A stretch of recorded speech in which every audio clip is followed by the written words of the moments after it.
Entonces, para empezar, vamos a hablar de la enfermedad por reflujo gastroesofágico, perdón. Y según la GPC, va a ser el ascenso del contenido gástrico o gastroduodenal por arriba de la unión gastroesofágica que causa síntomas y complicaciones esofágicas que afectan la calidad de vida del paciente. Entonces, en cuanto a sus factores de riesgo, pues el principal factor de riesgo es la hernia yatal y también está asociada a algunos tipos de comidas que son generalmente irritantes, como el café, el alcohol, las grasas, los chocolates, los cítricos, entre otros. Los fármacos que más son asociados al ERGE son los AINES y la aspirina, y algunos otros que estos en específico disminuyen el esfínter esofágico inferior. En cuanto a su prevalencia, esta va a aumentar en cuanto a la edad, entonces va a ser mayor en personas mayores de 50 años. La enfermedad por reflujo gastroesofágico es un desorden multifactorial que se relaciona principalmente con una falla de los mecanismos antirreflujo. Y estos factores pueden involucrar a la barrera antirreflujo defectuosa, a un aclaramiento gastroesofágico y a una resistencia de la mucosa. Los principales factores que causan el reflujo son hipotonía del esfínter esofágico inferior, la relajación transitoria que sea mayor a 10 segundos, porque recordemos que hay una relajación normal cuando, por ejemplo, deglutimos al toser o al eructar. También algunos otros factores como la hernia yatal, el consumo de alcohol, el tabaco, la obesidad y el retraso del vaciamiento gástrico. Este es importante ya que entre más se retrasa el vaciamiento gástrico, pues más contenido gástrico va a haber y al momento de que este sea vaciado, pues va a haber un reflujo, o sea, va a tender a subir también. Otra cosa que también puede propiciar el reflujo es el trastorno del peristaltismo esofágico, una reducción en la secreción salival y cambios posturales como pueden ser agacharse o estar acostados. Como tal, empezando con la clínica, vamos a tener manifestaciones esofágicas y extraesofágicas. En primer lugar, en las manifestaciones esofágicas vamos a tener la pirosis, regurgitación gástrico-duodenal, especialmente al acostarse y al esfuerzo abdominal, y que suelen ser acompañados con eructos, halitosis y disfagia. Las manifestaciones extraesofágicas suelen ser dolor precordial no cardíaco. De hecho, este es uno de los diagnósticos diferenciales de un síndrome de infarto agudo del miocardio. También podemos tener en cuanto a nivel dental, desgaste en la dentina. Perdón, disculpen un momento.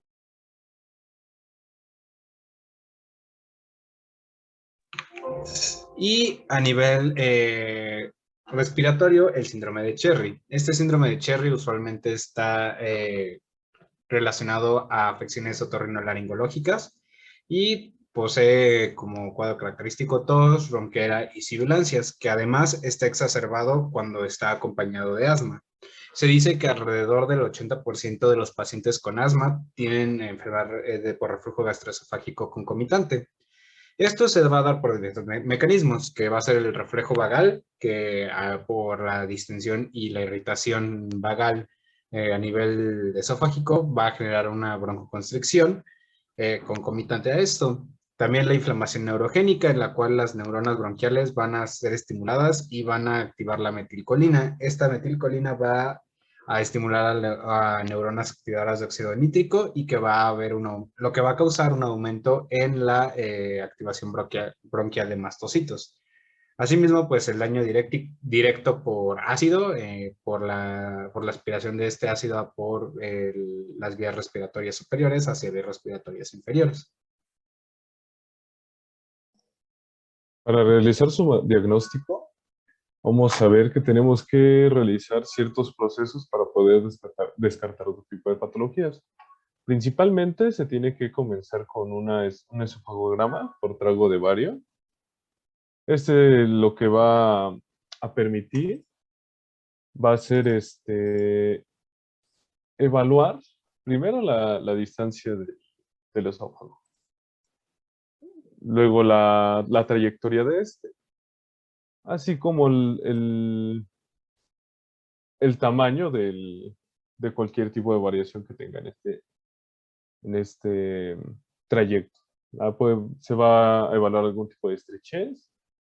Esta no es precisamente una diagnóstica de reflujo gastroesofágico, pero sí nos va a permitir dimensionar como tal la luz anatómica que tenga esta parte.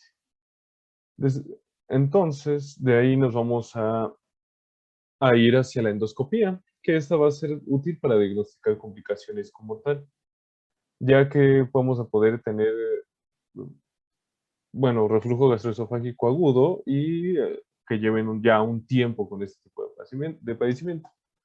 Las complicaciones que podemos encontrar van a ser la esofagitis, que van a tener una clasificación de los Ángeles y Savary-Miller para poder proceder con ellas. Eso ahorita lo vamos a observar. El esófago de Barrett y algún tipo de estrechez de algún tipo. Después vamos a pasar a la manometría. Esta manometría, como bueno, los que hemos pasado por gastropediatría, vamos a ver que él va a poder medir la presión en reposo, la longitud y la relajación del esófago, así como la calidad de la peristalsis del mismo. Esta manometría va a ser esencial para la colocación apropiada de la sonda de pH, para la vigilancia ambulatoria de pH, que es el siguiente método diagnóstico y es el gold estándar. Así es como vamos a llegar directamente a la pHimetría o vigilancia ambulatoria de pH. ¿Cómo va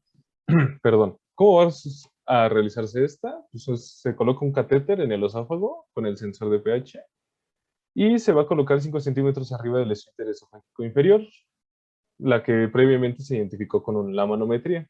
Este catéter se va a conectar a un aparato de registro y así vamos a evaluar la relación entre la presencia de un síntoma junto con el evento de reflujo o ya sea el reflujo con la presencia de algún síntoma.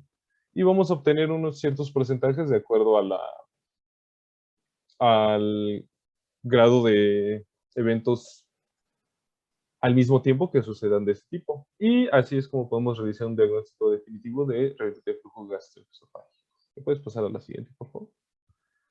De aquí vamos a tener la clasificación de esofagitis, la de Los Ángeles, donde vamos a tener la clasificación dividida en 4 por letras. De las lesiones, si tenemos unas lesiones menores a 5 milímetros no confluyentes, vamos a tener una clasificación de Los Ángeles tipo A. Las lesiones mayores a 5 milímetros no confluyentes, la tipo B. La C va a ser una lesión confluyente con el menos del 75% de la circunferencia. Y las lesiones confluyentes con más del 75% de la circunferencia ya van a ser tipo D. La otra clasificación que vamos a tener para este esofagitis ya va a ser por grado. Esta es la Savary-Miller. El grado 1 se va a asociar a erosiones aisladas o múltiples en un pliegue esofágico. El grado 2 van a ser erosiones múltiples en varios pliegues esofágicos. El grado 3, bueno, las fotos van de acuerdo al grado, para que lo vayan asociando de izquierda a derecha. El grado 3, las erosiones que afectan la circunferencia del esófago. Y el grado 4 va a ser una úlcera con estenosis o acortamiento del esófago. Y finalmente ya el grado 5 es un esófago de Barrett. Estas son las clasificaciones de la esofagitis que vamos a poder encontrar a través de la endoscopía, ya que es la única manera de evaluar este tipo de lesiones en este trayecto del esófago. Y este es un algoritmo que tenemos en el GPC, donde vamos a tener un diagnóstico y tratamiento inicial de los pacientes con enfermedad de reflujo gastroesofágico. Si tenemos unos síntomas típicos, como los que mencionó mi compañero, se va a realizar una prueba terapéutica, donde si sale positiva, ya vamos a pasar al tratamiento como tal, que ahorita vamos a hablar de ello, que es el tratamiento médico. Ahorita vamos a platicar de este. Y si tenemos síntomas atípicos, ya vamos a realizar una valoración por la panendoscopía con biopsia, la cual va a determinar si tiene una esofagitis erosiva o una no erosiva. Está clasificada a través de las escalas que vimos hace un momento. Si tenemos una erosiva, se va a realizar un tratamiento médico que ahorita voy a mencionar como tal. De hecho, ahí viene ya lo inicial. Y si no tenemos una erosiva, realizamos una pHimetría con impedancia. Y si sale negativa esta, vamos a realizar una manometría para buscar un diagnóstico diferencial. Ahora, pasamos a la siguiente, por favor. Cuando tenemos síntomas típicos y vamos a iniciar con un tratamiento médico. ¿Cuál va a ser este tratamiento médico? Vamos a realizar una modificación del estilo de vida a través de buscar comer, darle recomendaciones al paciente de acuerdo a su alimentación, que es comer con frecuencia comidas pequeñas durante el día, evitar alimentos grasos o condimentados. Estos dos para evitar que haya una distensión abdominal y genere otra vez por compresión el reflujo. También se debe de recomendar una última comida no menos de 2 horas antes de acostarse. Y como el acostarse tiene también que ver con un reflujo por gravedad, se le va a evitar el reflujo por gravedad elevando la cama de 6 a 10 centímetros, decía 4 a 6 pulgadas, pero pues es más o menos lo mismo. Ahora, el farmacológico se le va a indicar inhibidores de la bomba de protones, a pesar de que haya otro tipo de fármacos como los bloqueadores H2, porque determinantemente para este padecimiento, realmente los que tienen una mejor respuesta para disminuir todo tipo de síntomas y complicaciones va a ser los inhibidores de la bomba de protones, que van a ser el omeprazol, rabeprazol, lansoprazol, pantoprazol y exomeprazol, dependiendo de las condiciones clínicas de su paciente y lo que tengan disponible. Y como mencioné, los bloqueadores H2 se pueden indicar para los síntomas leves, pero carece de evidencia y tiene menos efectividad que los inhibidores de la bomba de protones. Por tanto, pues no es tanto de importancia. Ahora, le pasamos a la siguiente, por favor. Si ya tenemos una complicación o ya es una enfermedad de reflujo gastroesofágico que tenga algunas contraindicaciones para seguir con los medicamentos o que tengan alguna de estas indicaciones, ya sea pacientes jóvenes que requieran la terapia crónica del control de los síntomas a través de inhibidores de la bomba de protones y rechacen este tratamiento de forma crónica, la regurgitación o los síntomas respiratorios que persistan durante la terapia que se realiza a través de los inhibidores de la bomba de protones. Un rechazo al tratamiento médico a largo plazo, ya sea para no querer tomar medicamentos todo el tiempo, y algún tipo de complicación relacionada con las inhibidores de la bomba de protones. Todas estas razones van a ser indicaciones para un tratamiento quirúrgico. En el momento en el que necesitamos un tratamiento quirúrgico, la opción más deseada es la funduplicatura, laparoscópica de Nissen. Es como que la más recomendada y la más directa para la enfermedad de reflujo gastroesofágico. ¿Qué es lo que se va a realizar? Bueno, van a buscar aumentar la presión del reposo y la longitud del esfínter esofágico inferior, disminuye el número de relajaciones transitorias del esfínter esofágico inferior y va a mejorar la calidad de la peristalsis esofágica. ¿Cómo se va a realizar esto? Bueno, se va a realizar una disección del esófago en el mediastino posterior, a fin de permitir que 3 a 4 centímetros de esófago yazcan sin tensión por debajo del diafragma. Al llevar todo el estómago y la unión gastroesofágica por debajo del diafragma, se reduce, si en su caso hubiera, una hernia hiatal deslizante, que es muchas veces la causa del ERGE, pero pues aún así es para evitar eso, ¿no?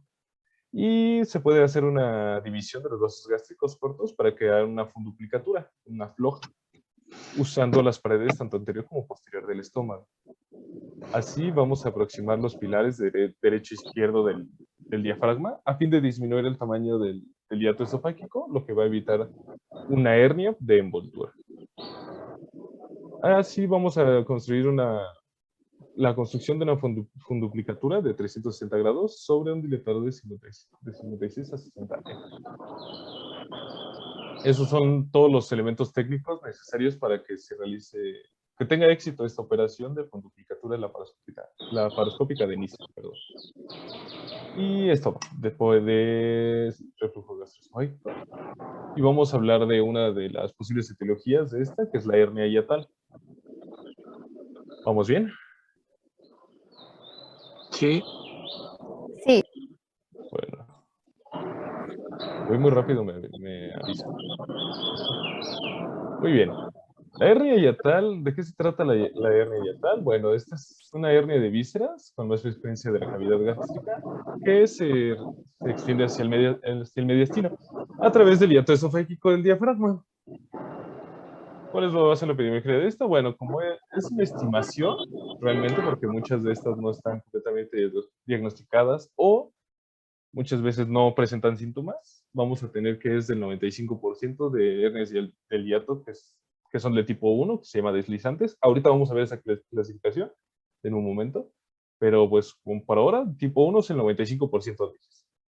Representan aproximadamente el 5% de las hernias, tipo 2, 3 y 4, que son las paraesofágicas, realmente una proporción mínima a comparación de las tipo 1. Y de estas, de las 2, 3 y 4, el 90% son de tipo 3 y las menos prevalentes son las hernias de tipo 2. Lo único que podemos hablar de epidemiología sobre este padecimiento. Puedes pasar a la siguiente. ¿Qué va a causar una hernia hiatal? Bueno, inicialmente, por la edad, podemos encontrar que puede ocurrir una pérdida de elasticidad de los tejidos y un debilitamiento muscular que se produce precisamente a lo largo de los años. Esta puede ser una de las principales etiologías. Luego, vamos a ver que si tenemos un aumento repetitivo de la presión intraabdominal, ya sea por asitis, obesidad, el embarazo, que es muy común en el embarazo, vómitos, estreñimiento o tos crónica, sí podemos tener una presencia de hernia hiatal por el aumento de la presión abdominal. Otra razón para las hernias paraesofágicas puede ser un antecedente de importancia, además, un traumatismo toracoabdominal que haya requerido una cirugía toracoabdominal previa. Esta puede tener una sintomatología que puede aparecer meses o incluso años más tarde, ya sea por cualquier procedimiento de antirreflujo, esofagomiotomía o la gastrectomía parcial, etc. Realmente no, hay muchos traumas que se realicen cerca de esa parte y puede ser un antecedente para las hernias paraesofágicas. Y otra razón, menos común, pero sí puede ser una deformidad esquelética, ya sea una escoliosis, una cifosis o un pectus excavatum. Ahora vamos a conocer la clasificación como tal. Ahora, bueno, normalmente, fisiológicamente, la unión esofagogástrica se localiza a 2 a 3 centímetros arriba del hiato, aproximadamente. Entonces, esta clasificación es la inicial que se realiza a partir de lo básico de las hernias. Se les va a clasificar en 3 partes. Por deslizamiento, que es la tipo 1, donde la unión gastroesofágica se desplaza al interior del tórax. Esa sí es completa, que es la segunda imagen. Completa, o sea, unión gastroesofágica se pasa completa arriba del hiato. Y la hernia paraesofágica, esta es la parte del estómago la que habitualmente el fundus va a ser el que se va a insinuar próxima al esófago, al lado de la unión gastroesofágica del hiato. Pero la unión gastroesofágica no se va a mover de ahí. Y tenemos la tercera, que son las mixtas, que es una combinación de las dos anteriores. Esa es la clasificación básica para comprender las hernias, que es la que vamos a mencionar, porque esta clasificación nos va a ayudar, ya que el diagnóstico y el tratamiento se van a clasificar en deslizantes y paraesofágicas, porque generalmente, pues, así es como se tratan por esa clasificación. Y la siguiente ya es como tal por la tipo 1, tipo 2, tipo 4, tipo 3 y tipo 4. Ya son características específicas de cada una. Me vas a ayudar, si quieres, cada que termine una, le pasamos a la siguiente para que vean la imagen cuál es y le regresamos. Entonces, la tipo 1, la unión gastroesofágica va a permanecer en su posición normal por debajo del diafragma y manteniendo su competencia, mientras que una parte del fondo gástrico pasa hacia el tórax a través del hiato lateralmente al esófago. Esa es la tipo 1. La tipo 2, es la unión gastroesofágica, como el fondo gástrico se hernian a través del hiato hacia el tórax, lo cual el fondo gástrico se va a encontrar por encima de la unión gastroesofágica. Esa va a ser la tipo 2. Creo que están al revés, de hecho. Sí, perdón, esas están al revés. No sé por qué las puse al revés, pero sí, recuerden solamente que la unión gastroesofágica en la tipo 1 no se va a ir junto con el fundus gástrico, y en la tipo 2 sí se va a quedar la unión gastroesofágica antes del hiato, perdón. La tipo 3 va a comprender una hernia del cardias y hasta el fundus, junto con la unión gastroesofágica hacia el mediastino. Eso es una... Ahora sí, pásale a la siguiente, esa sí está bien la imagen. Eso quiere decir que ya va a recorrer todavía más del estómago hacia arriba del hiato diafragmático. Regresarle tantito. Y la tipo 4, que ya es caracterizado por un estómago intratorácico, junto con vísceras asociadas. Esto puede ser el vaso, el colon, el intestino delgado o hasta el páncreas. Te lo puedes pasar a la siguiente. Y esa es la imagen característica que ya se le llama tipo 4 o estómago intratorácico. Ahora, las complicaciones, ¿cuáles van a ser? De las hernias diatales tipo 1, de las deslizantes, perdón, la sintomatología no es recurrente, por lo que está asociada al reflujo, a las complicaciones del reflujo gastroesofágico, como es la esofagitis, esófago de Barrett, perdón, adenocarcinoma esofágico, síntomas de asma y anemia por sangrado crónico. En cuanto a las complicaciones de las hernias tipo 2, 3 y 4, que son también llamadas paraesofágicas, van a estar asociadas a problemas mecánicos como la obstrucción, isquemia o un vólvulo gástrico, que este se va a presentar como un dolor torácico, similar a un infarto agudo del miocardio, un dolor epigástrico, náuseas y vómitos. Esta última va a ser la complicación más frecuente y como tal es una rotación anormal del estómago sobre uno de sus dos ejes. Esto se le va a llamar vólvulo gástrico y es una urgencia, de hecho. Pásale a la siguiente. Las manifestaciones clínicas. ¿Qué es lo que vamos a encontrar en una hernia deslizante, por ejemplo? Las que son las tipo 1, generalmente van a ser asintomáticas, igual que las otras en una fase inicial o que no tengan que ver con síntomas. Por eso es de que son muy difíciles de diagnosticar y son por accidente, de hecho. Pero ¿qué es lo que podemos encontrar cuando tengamos algunos síntomas que pueden darnos una idea? Bueno, pues como sospecha podemos tener una presencia de pirosis, de regurgitación, perdón, y dolor retroesternal. Eso sería para las deslizantes, que son las que estamos mencionando, donde se mueve con todo y la unión esofagogástrica. En cuanto a las hernias paraesofágicas, los síntomas igual van a ser inespecíficos e intermitentes. Pueden ser náuseas, dolor epigástrico, plenitud postprandial, dolor opresivo retroesternal, dificultad respiratoria postprandial, saciedad precoz y disfagia por compresión esofágica. Esto ya dependiendo del tipo y el grado que ya tengan de protrusión de la unión. El diagnóstico, ¿cómo se va a realizar? Pues realmente va a ser un hallazgo por búsqueda de otra etiología o incidental, que estés buscando otra cosa y lo observes ahí. Entonces, ¿qué es lo que vamos a tener para diagnosticar una tipo 1? Pacientes con síntomas de enfermedad de reflujo gastroesofágico, puede ser indicado para buscar algo de ese tipo. Se va a realizar inicialmente una serie gastroduodenal, entonces, en donde se va a observar pliegues gástricos arriba del hiato esofágico. Y un esofagograma por trabevario, donde va a delimitar las características anatómicas y el tipo de hernia hiatal. Eso ya es precisamente si se guarda ahí un poco del medio de contraste o algo así, pues ya vamos a poder observar como tal las características anatómicas de la hernia. Para las paraesofágicas vamos a indicarlas, bueno, el diagnóstico va a ser dirigido para personas que tengan un antecedente quirúrgico. Se va a realizar una radiografía de tórax y abdomen, donde va a haber una presencia de niveles hidraéreos o aéreos detrás de la silueta cardíaca. Este va a ser característico porque depende del tipo, generalmente en la tipo 4, cuando ya es estómago intratorácico, pues se va a ver muy marcado este nivel aéreo detrás. Bueno, se le llama retrocardíaco porque así es como vamos a observarlo. Y se puede realizar una serie gastroduodenal donde se va a observar un nivel hidroaéreo igual en el mediastino posterior. Ahora, los dos tienen que llegar al diagnóstico por endoscopía, donde se va a hallar un espacio entre la línea 7 y el hiato mayor de 2 centímetros, y va a haber una presencia de pliegues gástricos que asciendan hasta la hernia. Esto es lo que va a suceder, bueno, como un diagnóstico como tal, porque lo estamos viendo, que literalmente está ahí la hernia, dependiendo del grado, pero que se encuentra en el trayecto del esófago. Ahora, pásale a la siguiente. Muy bien, ¿y cuál va a ser el tratamiento? Para las deslizantes sintomáticas, que son las tipo 1, se va a hacer un tratamiento de inhibición por sintomatología de eje. Y si falla, se le realiza un tratamiento quirúrgico. Todos van a llegar a la cirugía de funduplicatura total o de Nice.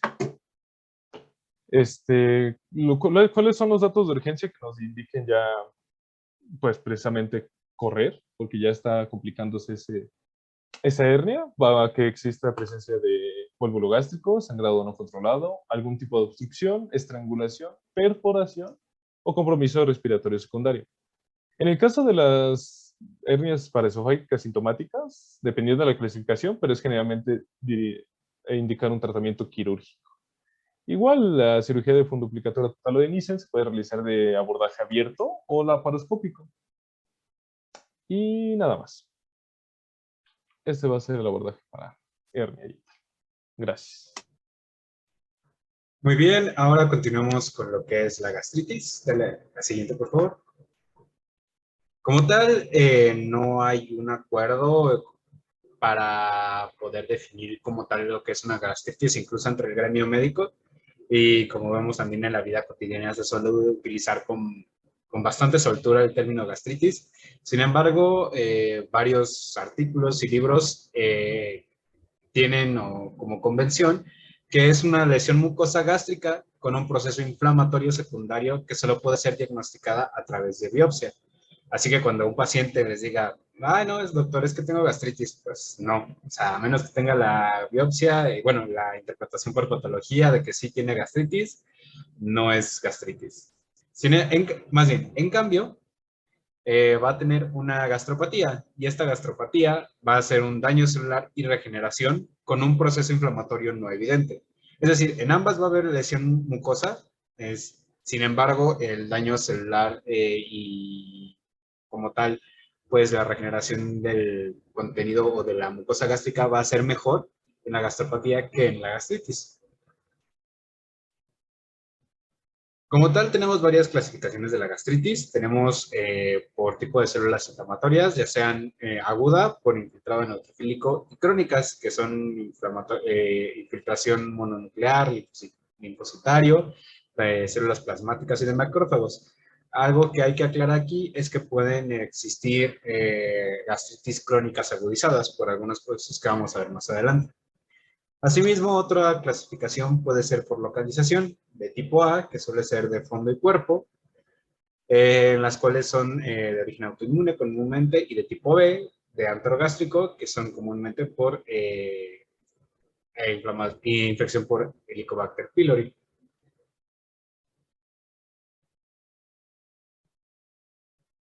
De hecho, qué bueno, esa es una placa de una inflamación aguda, si se puede ver. Hay una infiltración neutrofílica, aunque leve, pues se puede alcanzar a apreciar. Y darle a la siguiente, por favor. 2 clics, creo. En esa tenemos infiltrado mononuclear y de hecho ese es un folículo de crecimiento de tejido linfoide asociado a mucosa gástrica. Y esto va a ser también característico de las muestras de gastritis crónica. Como tal, aquí tenemos lo que es la clasificación de Sidney, la cual en algún momento intentó en 1994 dar un poquito más de formalidad a la clasificación de la gastritis por etiología, topografía y morfología. Sin embargo, en la práctica clínica actual no es tan utilizada, sin embargo, sí hay algunos médicos especialistas que lo pueden llegar a ocupar. Sin embargo, pues se los dejo como dato cultural, no tanto para la práctica clínica. Ahora sí, como tal la patogenia de la gastritis, pues como ya sabemos, dentro del estómago hay un ambiente con un pH extremadamente ácido, igual o menor a 1 en algunos casos. Por lo tanto, pues la mucosa gástrica tiene que tener una manera de poder protegerse y al mismo tiempo realizar sus tareas. Como tal, tenemos fuerzas defensivas como son la secreción de moco superficial y de bicarbonato, el moco por las células foveolares, un rico flujo sanguíneo por parte de la mucosa sanguínea, que esto va a permitir también una regeneración de la mucosa constante, un transporte de la membrana apical superficial muy rápido. De hecho, esto va a permitir que la concentración de hidrogeniones se mantenga estable a nivel exterior y que no permita pues, la acidificación de la capa externa del moco. Y asimismo la síntesis de prostaglandinas, especialmente las citoprotectoras como son la I2 y la E2. Asimismo, pues, las fuerzas lesivas, en este caso, en un caso normal, son la acidez gástrica y las enzimas pépticas. En un caso de lesión, básicamente va a existir un desequilibrio en esta homeostasis entre fuerzas lesivas y las fuerzas defensivas. Las fuerzas lesivas patológicas son la infección por Helicobacter pylori, puede ser la administración de AINES, de aspirina, otros tipos de irritantes como el tabaco, el alcohol, estados de hiperacidez gástrica y reflujo duodenogástrico. Algunas alteraciones que puedan provocar fallo en las fuerzas defensivas pueden ser la isquemia. Esto no va a permitir la repitelización rápida que conocemos del epitelio gástrico. Un retraso en el vaciamiento gástrico que va a permitir una exposición mayor a ácido y factores intrínsecos del huésped como estados de estrés agudizados, por ejemplo, estados de shock. Todo esto va a generar que pues haya una lesión de este epitelio gástrico que puede llegar a ser primero generada como erosiones. Estas erosiones van a ser superficiales y, como lo dice su nombre, pues no van a llegar a penetrar a través de la muscular de la mucosa. Si se sigue generando un aumento en estas lesiones, una constante en cuanto a las reacciones inflamatorias se refiere dentro de esta mucosa gástrica, pues va a llegar a un punto en el que estas lesiones llegan a perfundir a través de la muscular de la mucosa, y pues ahora sí tenemos lo que se les llaman las úlceras. Aquí, como podemos ver, tenemos los restos necróticos provocados tanto por la lesión ácida y pues por las reacciones inflamatorias. Tenemos las células inflamatorias, tejido de granulación para poder tratar de reparar las lesiones y la fibrosis de las mismas. Como tal, la gastritis aguda, vamos a tener varios tipos de etiologías. Estos son 5 grandes grupos. Los principales van a ser los fármacos, los cuales van a ser inflamatorios no esteroideos. También vamos a tener causas como la ingestión de cáusticos, drogas, ya mencionamos, también la cocaína. Factores físicos y traumáticos usualmente son iatrogénicos al momento de realizar las endoscopías o la instalación de sondas nasogástricas. Las lesiones por estrés en pacientes graves, como ya les había mencionado, pacientes con shock, pacientes politraumáticos, especialmente también traumatismos craneoencefálicos, quemaduras extensas, entre otros. Otros importantes son las lesiones por reflujo, las de reflujo duodenogástrico y gastroesofágico, así como pues, las gastritis idiopáticas. La gastritis, bueno, de las gastritis que vamos a ver van a ser 3, iniciando con la aguda por AINES, que va a ser el efecto secundario farmacológico más común que existe en el mundo. Se dice que pues los AINES son los fármacos más consumidos en todo el mundo, tanto por indicación médica, tanto no prescritos por un médico. Y estos van a provocar lesiones erosivas hemorrágicas principalmente. Su efecto va a ser de 2 maneras, tanto local, por la composición ácida de estos fármacos, van a debilitar la barrera mucosa protectora y van a permitir el paso de hidrogeniones a través de la lámina propia de esta. Asimismo, también vamos a tener un efecto sistémico, el cual va a ser una disminución en la producción de moco y bicarbonato y disminución de riego sanguíneo, aumento de la producción de ácido y fallo en la regeneración epitelial gástrica. Esto dado por el bloqueo de la vía de la COX-1 del ácido araquidónico, causado pues, por los antiinflamatorios no esteroideos tradicionales, como por el ácido acetilsalicílico. Esto va a generar una inhibición de la prostaglandina I2 y de la prostaglandina E2, que son pues, fundamentales para la protección gástrica de los mecanismos ya mencionados. Asimismo, pues, por esto mismo se han utilizado o se han desarrollado inhibidores selectivos de la COX-2 con el fin de obtener una protección gástrica por parte de estas prostaglandinas. Sin embargo, se ha visto que no elimina el riesgo de padecer una gastritis aguda por AINES el uso de estos inhibidores selectivos de COX-2 como es el celecoxib. Dale a la siguiente, por favor. Como tal, el inicio es asintomático de estos pacientes, usualmente no refieren más que a un síndrome dispéptico, y el primer síntoma que pueden llegar a presentar pues, son los más graves, como la hemorragia de tubo digestivo alto o una perforación por úlcera. En estos casos, pues van a ser signos y síntomas de abdomen agudo, puede haber hematemesis y también melena en estos pacientes en caso de hemorragia de tubo digestivo alto.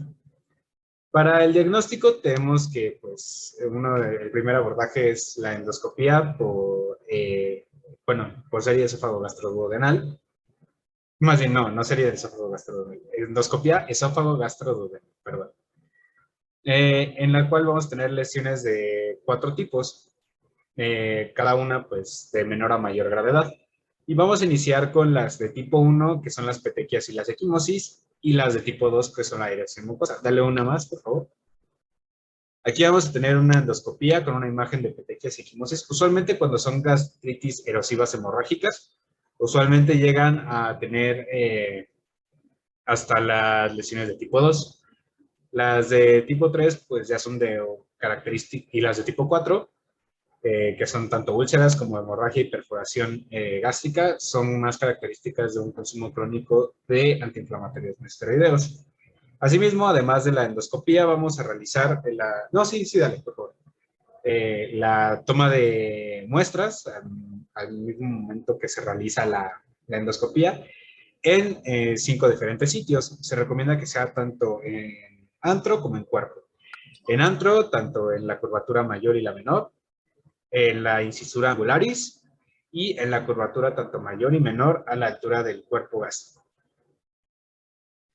Dale 2 clics, creo.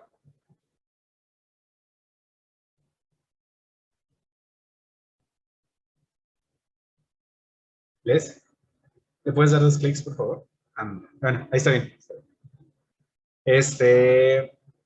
Como tal, los consumidores crónicos van a tener lo que se le llama la gastropatía reactiva. Ya vimos la gastropatía erosiva, que pues va a estar caracterizada por pues, contenido inflamatorio, erosiones, puede tener hemorragia oculta, etcétera, etcétera. Sin embargo, los consumidores crónicos no van a tener esto y van a tener una mayor probabilidad de úlceras y perforación gástrica. Como tal, histológicamente van a tener poco o ausente infiltrado inflamatorio, van a tener una hiperplasia foveolar y fibromuscular evidentes, así como una disminución en la concentración de mucina y de folículos inflamatorios reactivos, es decir, ya estar en un estadio donde la inflamación ya fue tanta que pues no se puede, o sea, ya hay una fatiga celular en estas zonas de la mucosa gástrica en la cual pues ya no hay inflamación como tal, pero sí hay daño como tal en la mucosa gástrica. El puntaje de Rockwell va a ser fundamental para poder ayudarnos a estadificar a estos pacientes, tanto por su riesgo de mortalidad como su riesgo de reincidencias de estas úlceras, bueno, que pueda llegar a generar úlceras y sangrado. Un índice o puntaje de Rockwell menor a 2 va a tener un indicativo de endoscopía programada y omeprazol, es decir, pues van a ser los más leves, ¿no? Un índice igual a 2 va a ser indicativo de endoscopía urgente menor a 24 horas, la toma de biopsias y de omeprazol. En caso de tener un índice Rockwell mayor a 2, van a tener que haber una hospitalización y manejo hemodinámico con omeprazol intravenoso para estabilizar el pH gástrico y posteriormente poder realizar una endoscopía. Y pues si se requiere, la toma de biopsia. Les dejo la tablita para que pues, después la chequen con un poquito más de calmita, pero básicamente en resumen, esos son se maneja la edad como un factor de riesgo, signos y síntomas de shock, si posee comorbilidades y post-endoscópica, pues algunas evidencias endoscópicas que se pueden encontrar. Ahora sí, dale a la siguiente, por favor.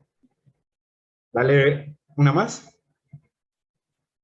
Y como tal, pues tenemos aquí una tablita un puntaje post-endoscopía del índice de Rockall con relación al porcentaje de muertes y de resangrado. Tenemos que conforme mayor es el índice de Rockall, pues igualmente mayor es el porcentaje de muertes y de resangrado. Para el manejo inicial tenemos que tener o detectar signos y síntomas de alarma, los cuales son sangrado repetido mayor a 72 horas, signos de melena o hematemesis con índice de Rockall mayor a 2, en los cuales pues ya vimos que es endoscopía en las primeras 24 horas de atención. Y también hay que tener consideraciones especiales, especialmente en pacientes con uso de AINES prescritos por riesgo de trombosis.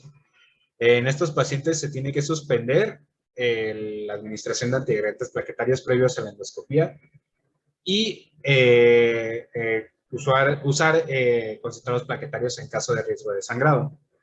También pacientes con alto riesgo de tromboembolismo, en vez de suspender totalmente el uso de anticoagulantes, se utiliza el tratamiento con heparina y una vez descartado el riesgo por sangrado, utilizar nuevamente los antiagregantes plaquetarios ya administrados con anterioridad.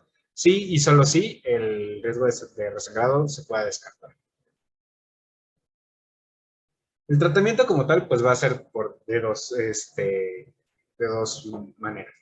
Tanto el tratamiento por la sintomatología y lesiones de la lesión gástrica y las medidas profilácticas. El uso de inhibidores de la bomba de protones, especialmente el omeprazol, pues va a ayudarnos para tanto el tratamiento agudo como el tratamiento crónico. Asimismo, la prevención de recurrencias. Para la prevención de recurrencias, en pacientes con requerimiento de uso de antiinflamatorios no esteroideos crónicos, se utiliza el celecoxib en conjunto con el esomeprazol para poder tratar a estos pacientes y prevenir sus recurrencias. En cuanto a dieta, se procura evitar todos los irritantes posibles, el consumo de carnes magras, pan blanco, fruta y verdura cocidas y evitar bebidas irritantes en fase erosiva, así como evitar también carnes crudas.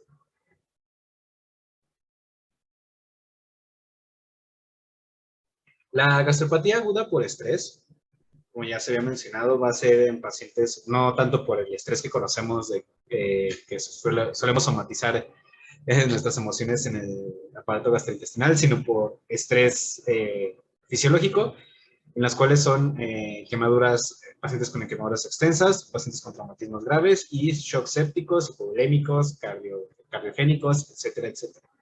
En estos vamos a tener ciertas úlceras características, por las cuales son las úlceras de Corley, que son en antro y duodeno proximal, que van a estar relacionadas con quemaduras y traumatismos graves, las úlceras de estrés, que van a estar relacionadas con sepsis y traumatismos graves, y las úlceras de Cushing, debido a su enfermedad intracraneal y alto riesgo de perforación. Todas estas úlceras van a estar relacionadas por la hipoxia y la disminución de la hipoxia, isquemia y el estado proinflamatorio de la persona en ese momento.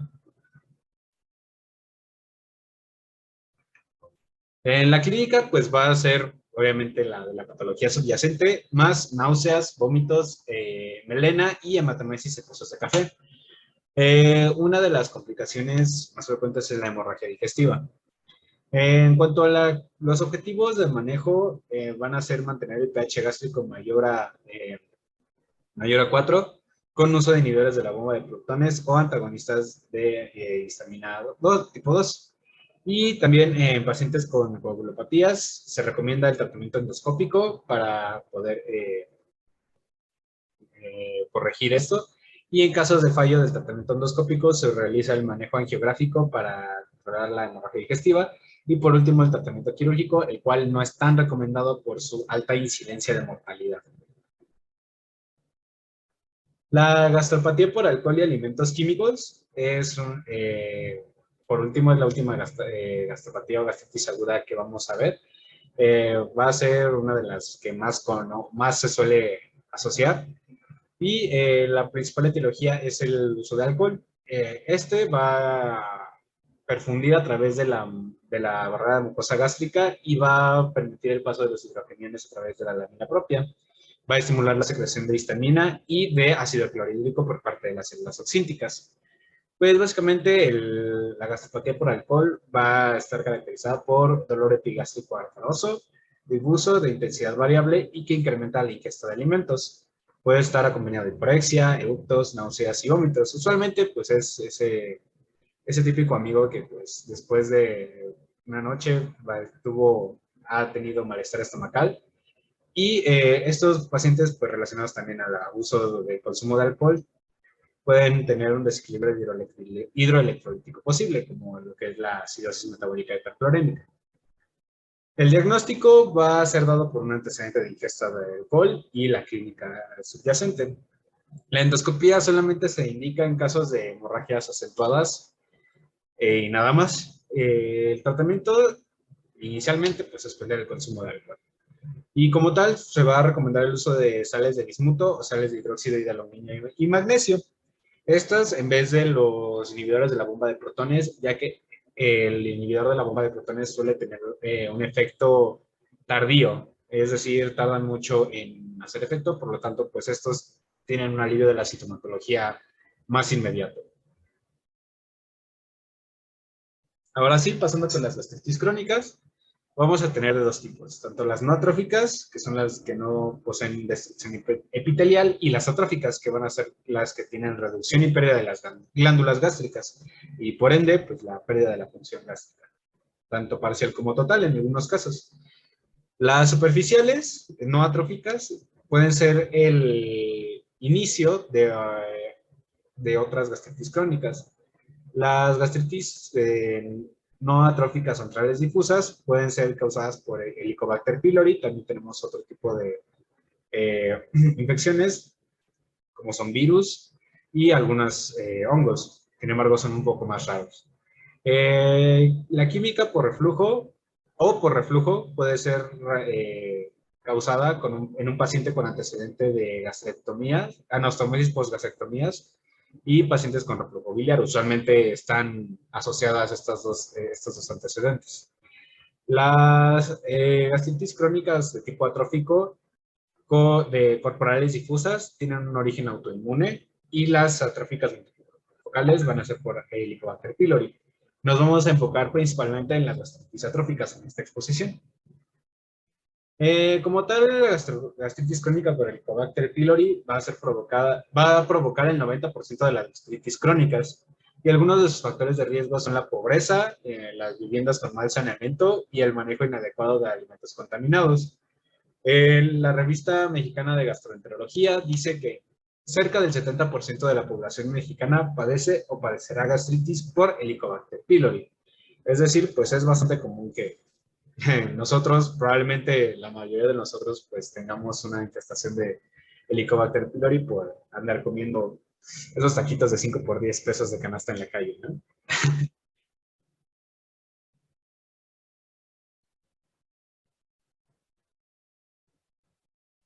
Para la patogenia, tenemos que el Helicobacter pylori va a ser un bacilo gram negativo, ureasa positivo, espirulado, cuya vía de transmisión va a ser fecal oral o de alimentos contaminados, como ya se había mencionado. Va a ser la principal causa de recaída. Y como tal, ¿cómo es que el Helicobacter pylori es tan resistente al medio tan hostil que suele ser el medio del medio gástrico? Pues principalmente va a ser ayudado por sus flagelos, los cuales se van a adherir a la mucosa gástrica, y esto va a generar o va a permitir que pues, estos flagelos se encuentren dentro del entorno con un pH protector. Asimismo, la urea, la enzima ureasa, va a ser un factor importante porque va a partir de la urea endógena a formar amoníaco y esto va a generar que este pH aumente un poco más y pues ser más protector. Igualmente vamos a tener factores citotóxicos, perdón, como el CAG-A o CAG-A, que va a ser, va a estimular un ambiente proinflamatorio mediante interleucina 8, y el BAC-A va a provocar la apoptosis celular, lo cual pues va a generar este daño en la mucosa gástrica, que va a ser desde las erosiones hasta pues propiamente incluso una úlcera péptica o una perforación intestinal. En la clínica, pues esta va a ser variable. La mayoría de las personas suelen resultar asintomáticas o con dispepsia funcional, es decir, pues no todas van a llegar a progresar a gastritis crónica. Y una minoría tendrá una gastritis antral con alto riesgo de úlcera duodenal, metaplasia intestinal y cáncer gástrico. Esto va a ser muy importante porque ambas gastritis crónicas atróficas van a tener un factor, van a ser factores de riesgo para la gastritis, bueno, para neoplasias gástricas. Algunas manifestaciones extraintestinales van a ser la anemia ferropénica, una púrpura trombocitopénica idiopática y una deficiencia de B12. Estas van a ser raras, sin embargo, la deficiencia de B12 va a ser más rara y va a ser más asociada a su contraparte autoinmune, que vamos a ver más adelante. Como tal, el diagnóstico va a ser realizado por endoscopía, en el cual va a haber eritema mucoso, mucosa friable y nódulos centrales difusos, así como asociación de linfomas. Aquí tenemos varias imágenes en las cuales tenemos una úlcera causada por el Helicobacter pylori. Vamos a tener lo que son vamos a tener un linfoma asociado a esta inflamación crónica y la gastritis varioliforme, que va a ser como esta, que se suele confundir con el camino empedrado de otro tipo de lesiones gástricas. Sin embargo, esta va a ser varioliforme porque van a ser en forma de puntos que van a estar rodeados por eritema, úlceras rodeadas por eritema. No son úlceras, son erosiones, perdón. La siguiente, por favor. En cuanto a la histopatología, tenemos que puede ser gastritis central difusa o la atrófica multifocal. La antral difusa, pues vamos a tener que va a haber infiltrado linfocítico y plasmático con una falsa apariencia de atrofia, perdón. Esto va a ser dado porque este infiltrado linfocítico va a expandir poco a poco la lámina propia y que va a generar pues esta falsa imagen de atrofia. Los folículos linfoides van a estar presentes debido al crecimiento de Galt. En cuanto a la gastritis atrófica multifocal, esta va a ser la que va a tener una mayor incidencia de metaplasia intestinal. Suele tener focos independientes de inflamación mononuclear en parches. Estos parches pueden ir progresivamente aumentando de tamaño hasta formar placas y no solamente ir en el antro gástrico, sino invadir tanto cuerpo y fondo en casos muy avanzados. Puede haber metaplasia de tipo 1 o de tipo 2. La de tipo 1 suele ser la completa, también llamada, en la cual hay metaplasia de intestino delgado, o metaplasia de tipo 2, la cual suele ser llamada inmadura o incompleta, que es la de intestino grueso.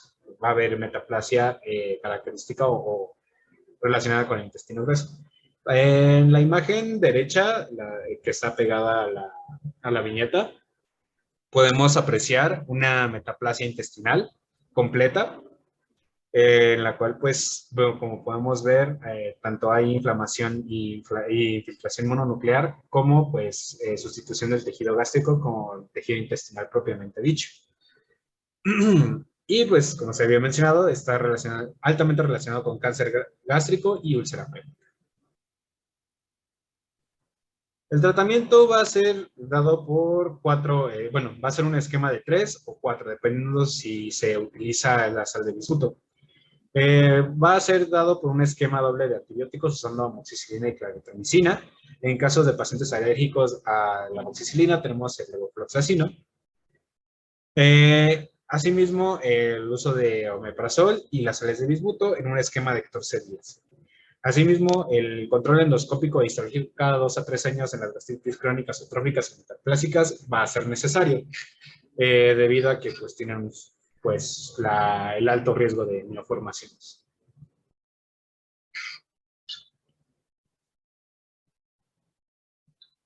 La gastritis crónica autoinmunitaria va a ser causada o va a ser la causa del menos del 10% de los casos de gastritis. Y es un trastorno bastante raro que predomina en las poblaciones europeas y personas con grupos sanguíneos de tipo A. Algunos factores de riesgo son el sexo femenino y una edad mayor a 90 años. Como tal, pues la patogenia bastante rápido va a ser la pérdida del mecanismo inmunitario, que va a generar anticuerpos, anticélulas parentales y antifactor intrínseco.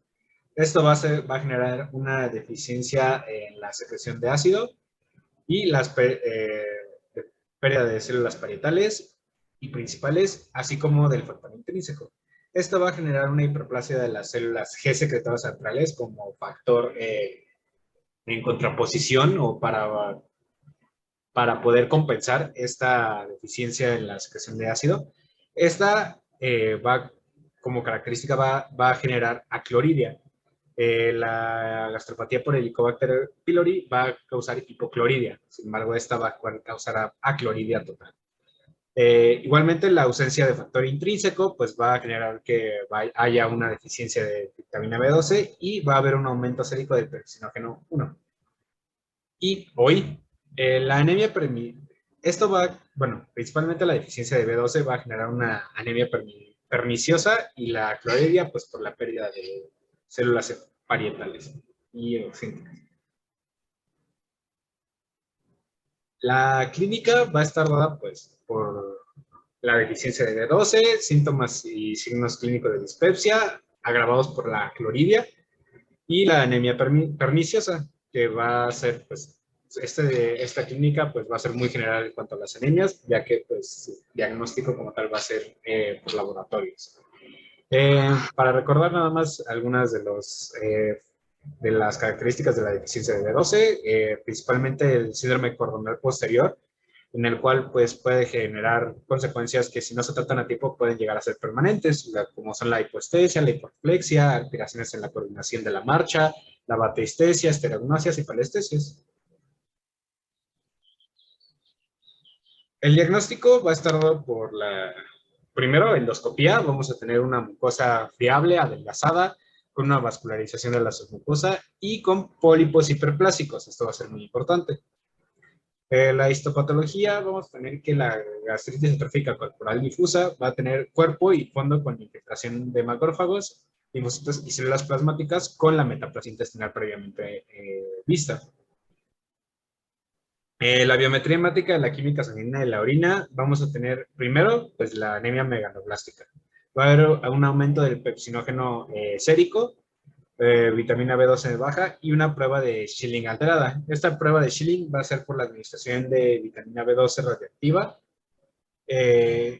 y la aplicación de una inyección de vitamina B12 no radioactiva. Se van a recolectar las muestras en orina y pues obviamente si no hay una absorción de vitamina B12, pues así como entró, pues salió bueno, más bien, no va a haber así como entró, salió la B12 radioactiva, por lo tanto no va a haber una muestra en orina significativa de esta B12 radioactiva. En cuanto a anticuerpos, vamos a tener los anticuerpos anticélulas parietales y antifactor intrínseco, y va a haber una pHmetría con un valor superior a 7, en la cual ya podemos diagnosticar a cloridia, que no se dé con una administración de histamina o pentagastrina. Esto nos va a indicar, pues, evidentemente, una ausencia o, pues, ya parcial o total de las células parietales. El tratamiento va a ser dado nada más por la cianocobalamina de por vida y va a haber un seguimiento endoscópico e histológico para ver a los pacientes con riesgo de carcinoma gástrico. No se puede hacer mucho más por estos pacientes.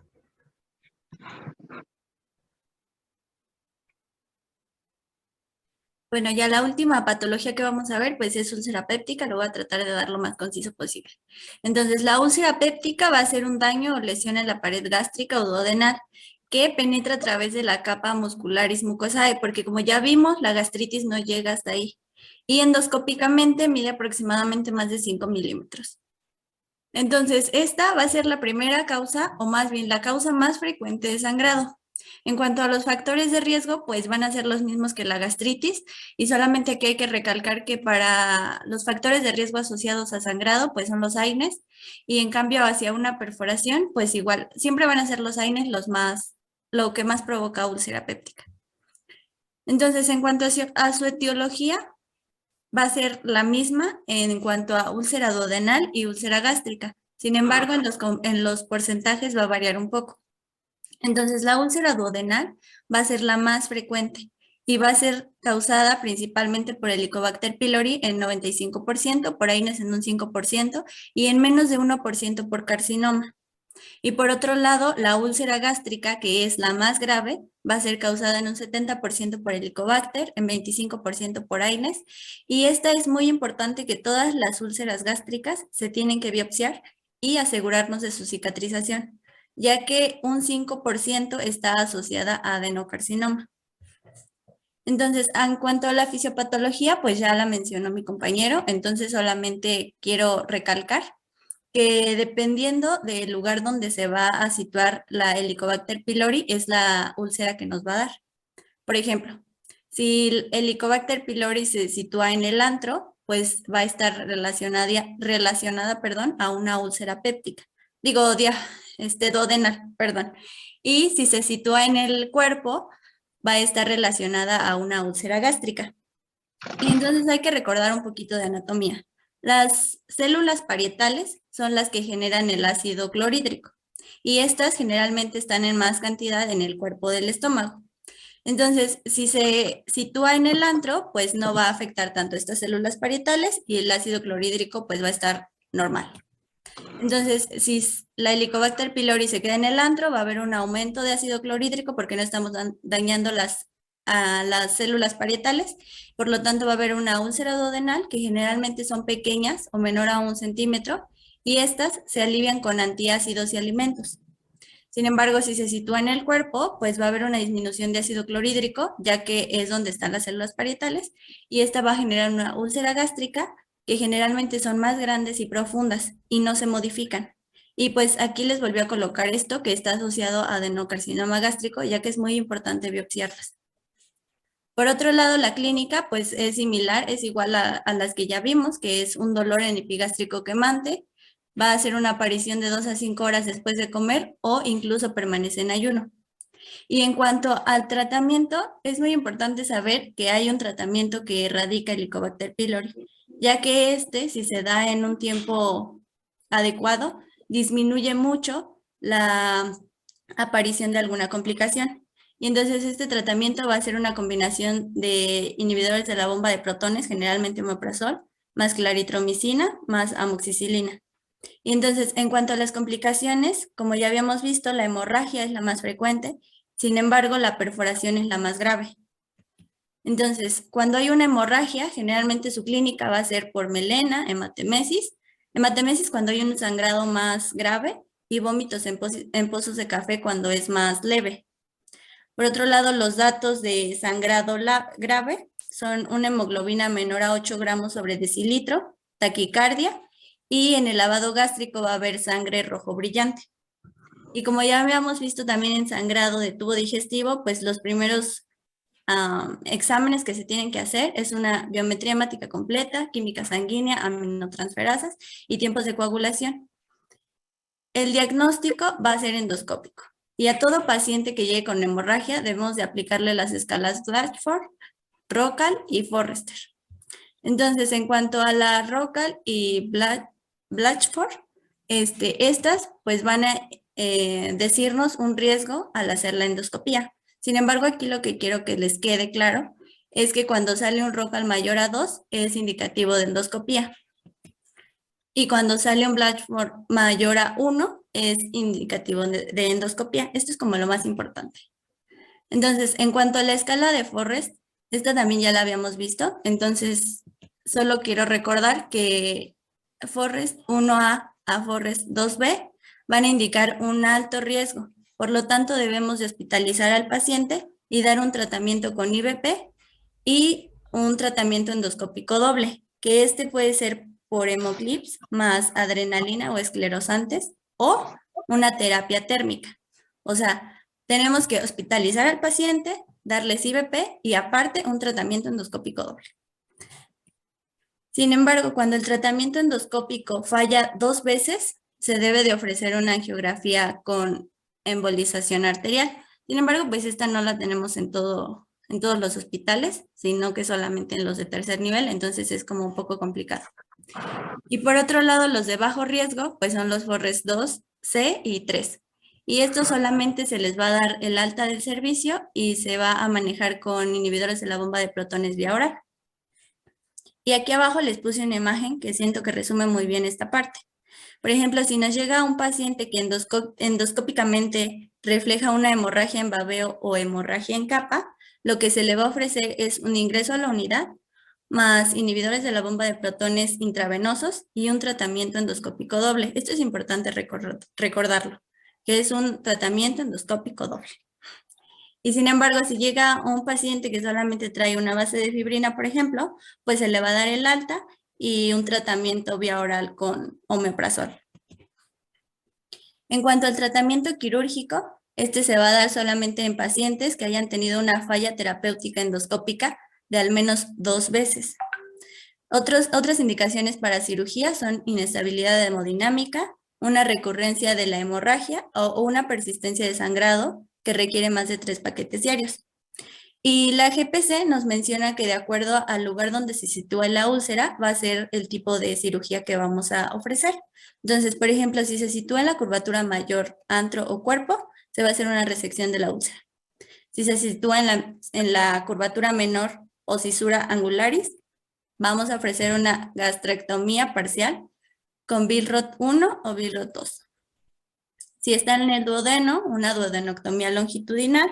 Y si está en la unión gastroesofágica, una gastrectomía con esófago yeyuno anastomosis. Y ya por último aquí les coloqué este diagrama de flujo, que lo único que quiero resaltar es que en la historia clínica es muy importante preguntar el uso de AINES, los agentes antiplaquetarios y si el paciente consumió sustancias como bismuto o hierro, ya que estas pueden hacer que las heces se tornen negras y entonces darnos una equivocación en el diagnóstico.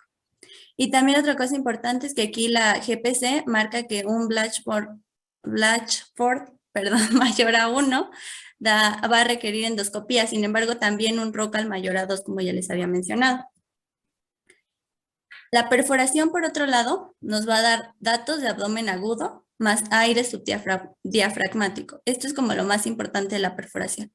Y esta se va a dar en 3 fases. La primera, que va a ser menor a 2 horas y se va a presentar como un dolor súbito epigástrico. La segunda, que es una fase que va de las 2 a las 12 horas y conforme vayamos avanzando, pues va empeorando el cuadro. Y ya por último, la última, que es la tercera fase, que es cuando ya es mayor a 12 horas y esta ya se va a presentar con una distensión abdominal evidente, por tanto aire que hay en la cavidad. Y entonces a todo paciente que llegue con signos de perforación se le tiene que mandar a hacer una radiografía tóraco-abdominal en bipedestación, ya que esta nos va a dar datos de perforación. Y también es importante saber que los laboratorios muchas veces son inespecíficos. Sin embargo, lo que nos pueden arrojar son leucocitosis, acidosis metabólica o elevación de la amilasa. También hay que realizarle el puntaje de Boye, ya que este es importante al momento de hacer una laparoscopía. Y entonces este nada más nos da 3 criterios, que son el choque preoperatorio, si hay una enfermedad médica concominante y si la perforación lleva más de 24 horas. Y esta lo que nos va a dar es un asesoramiento sobre la mortalidad y la morbilidad que puede tener nuestro paciente.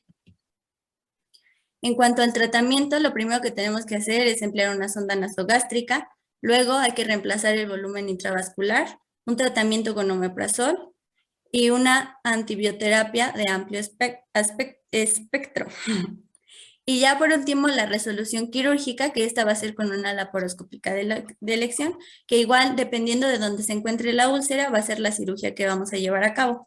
Esta es igual a cuando hay sangrado, sin embargo, cambia en la curvatura mayor, antro y cuerpo.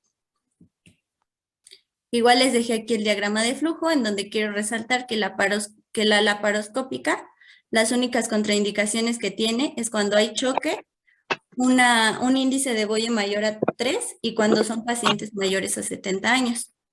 Entonces, esto sería como lo más importante a considerar. No sé si alguien tenga alguna duda o algo que agregar, doctor. Bien la clase, como les comentaba desde el principio, son temas que